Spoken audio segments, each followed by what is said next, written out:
don't wander around. There's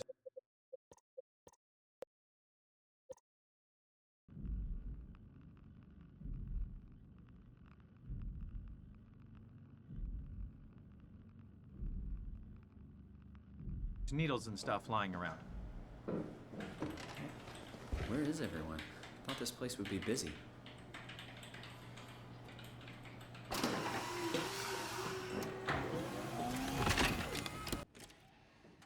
Alright, Munshi skip time. So what you just saw was a Munshi skip. And how it works is you sprint towards this door and you jump right around here so that you bonk your head there. And what jumping does, it preserves your speed into the next room once you hit the trigger to talk to Munshi. And you can control that speed by swiping around. I have two buttons on my mouse that increase my DPI, and I use that to set it to 3200 DPI, and that gives me a smooth enough turn so that I can control it a little bit.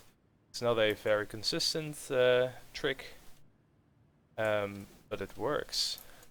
So what we're gonna do is we gonna hit this trigger here. That's the normal trigger to talk to Munshi.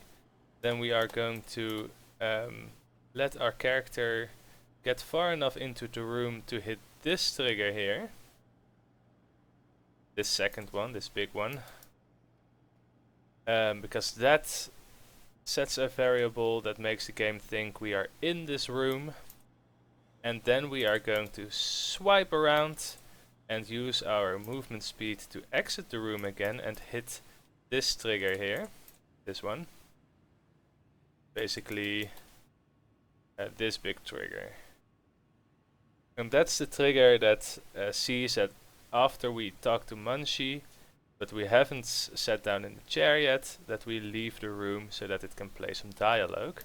And what we do by doing all this is we trick the game into thinking we are inside the room and then exiting the room. And since we hit this trigger, it flagged the conversation with Munshi as being done, and it starts the dialogue of leaving this room, which overrides the dialogue with Munshi. But because there is a function linked to the end of the dialogue with Munshi, we need to trigger that by saving and quitting. And that's why you suddenly aren't locked with Munshi anymore, and the chair is then active.